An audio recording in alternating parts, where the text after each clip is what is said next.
world.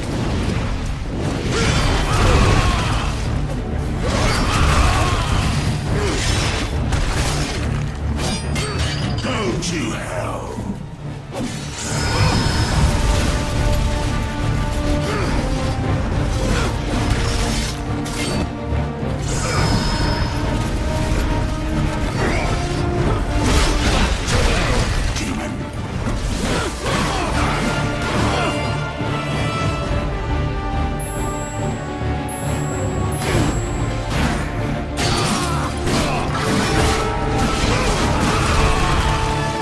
Monster, you don't belong in this world.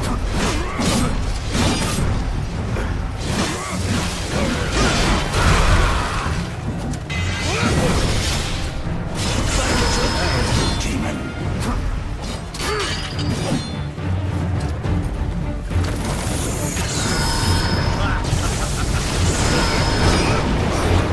The stench of your soul is disgusting.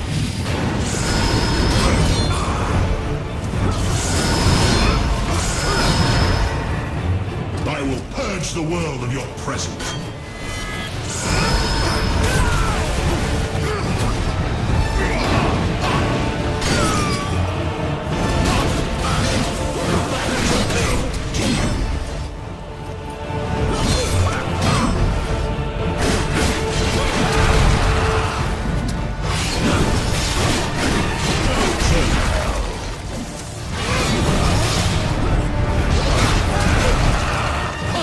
Face me.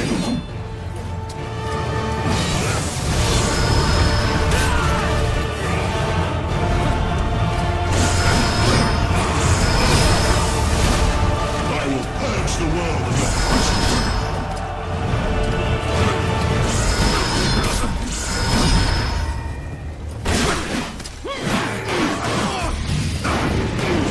Is that all you got?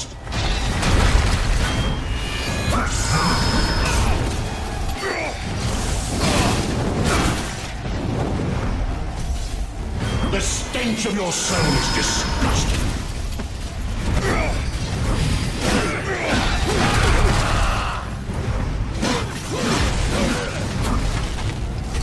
Tonight will be your last, Prince of Darkness.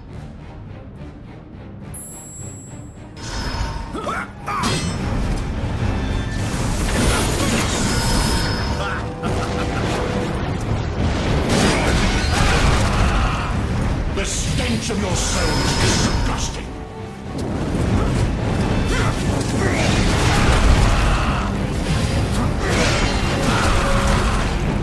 I will purge the world of your presence.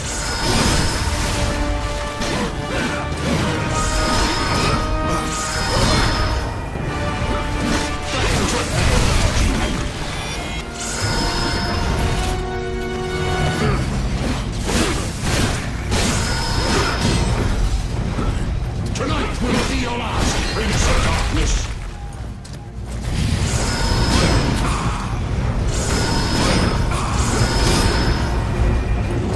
The stench of your soul is disgusting.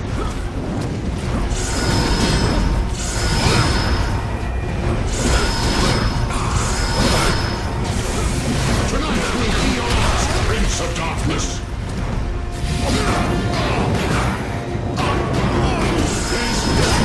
Got.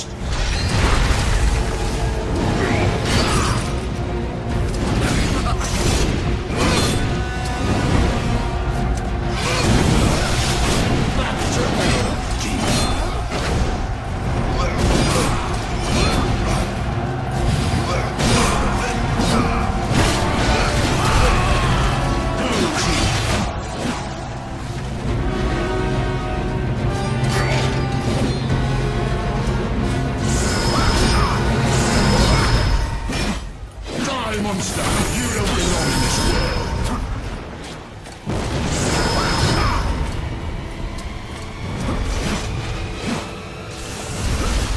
Tonight will be your last, Prince of Darkness.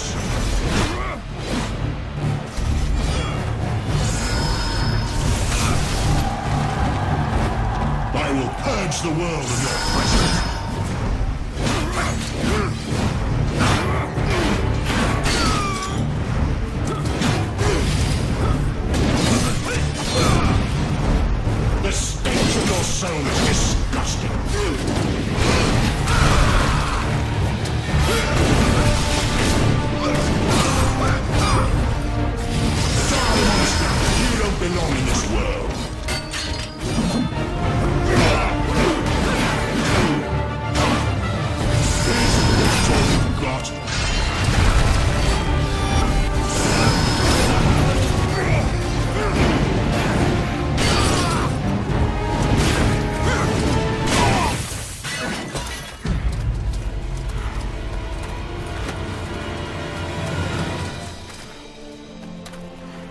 Christus vivit. Istus regnat. Christus ab omni malo te defendat. Maledictiet excommunicati daemones. In virtute istorum factorum Dei I was nomini. like you once.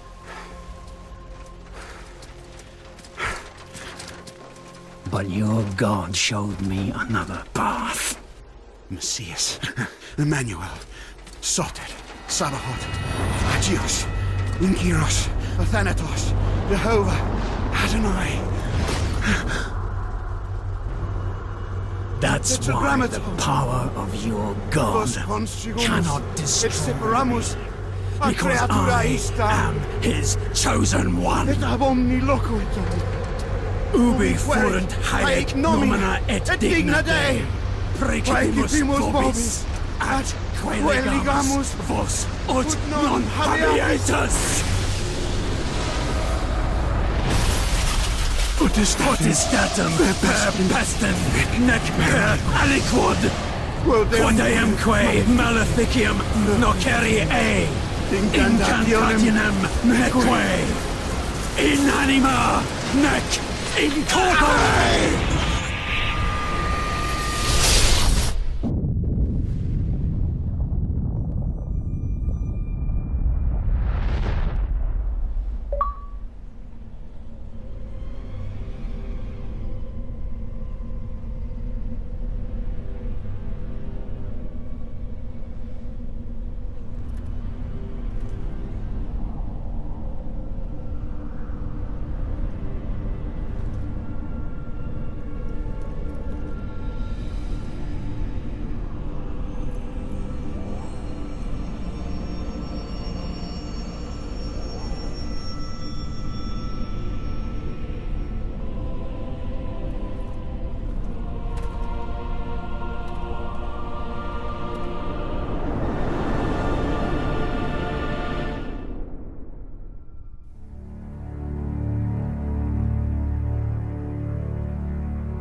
In ages long past, there was once a warrior who was both noble and brave beyond all measure.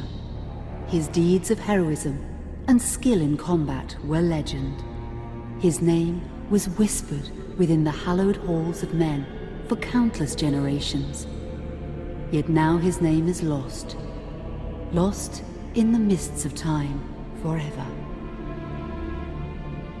It is said that destiny delights in the misfortunes of men, and so it proved true for Gabriel Belmont. For even after defeating the Lords of Shadow and ending their reign of terror, his soul was consumed by the very darkness that he sought to destroy. As that ancient prophecy foretold, whomsoever defeats the Lords of Shadow will sit upon their throne to rule as the Prince of Darkness. But before fate had played its hand, and unknown to Gabriel, his beloved wife, Marie, conceived a son by him. The Brotherhood of Light warned her of that ancient prophecy and the terrible fate which lay before her husband. So, with heavy heart, she concealed her pregnancy. For it is written that only the blood of that lineage has the power to defeat the Prince of Darkness. Thus, when newly born, the child Trevor was hidden from his father and raised a holy warrior of the Brotherhood in secret, so that one day he would be ready to stand against his own blood, as foretold. That day would come, some 25 years later, for what had once been Gabriel Belmont was now a powerful vampire known as Dracula, the Dragon. The Brotherhood of Light fought against the onslaught of his dark armies, which laid waste to towns and villages across the land, but to little avail. Trevor was now fully grown to manhood, and the truth of his origin and destiny of the Belmont clan was finally revealed to him. So he set out to confront his father and end his family's shame forever. But Trevor failed and was mortally wounded in the confrontation with his father. He was no match for Dracula's terrible power. Yet, as he lay dying, Trevor finally revealed his true identity. Dracula was driven mad with grief and rage over the revelation. He desperately sought to save his dying son by giving him his own lifeblood. but it was too late. Or so he thought.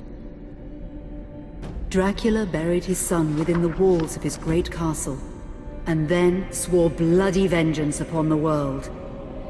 Raising an army of creatures beholden only to him, he struck with fury and merciless cruelty at humanity. He vowed to hunt God's children for all eternity. But fate still had one last card to play.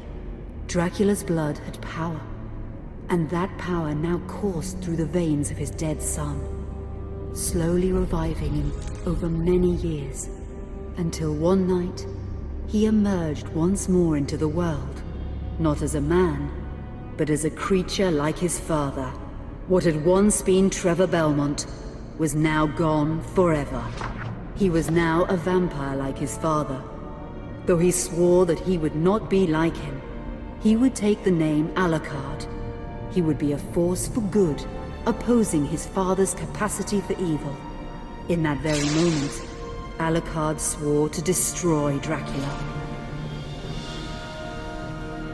But fate had something else in mind. Meanwhile, Trevor's own son grew into a fearsome warrior with a reputation that far exceeded even that of his illustrious father. Simon Belmont knew little of his own lineage, nor his importance in the events to come.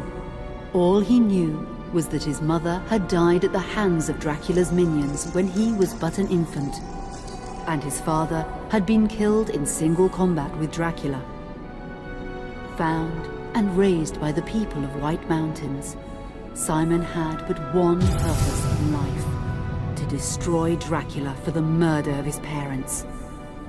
After years of training in the arts of war, Simon set off for Dracula's castle and a date with destiny. Once in the castle, Simon met Alucard, and knowing little of the true identity of his companion, joined forces with him.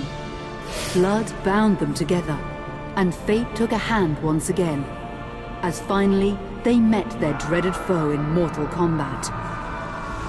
Simon defeated Dracula with his whip, and yet Alucard sensed that all was not as it should be. Dracula would return.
An unusual hiding place for the Prince of Darkness. Don't you think? Zobek, where have you been all this time?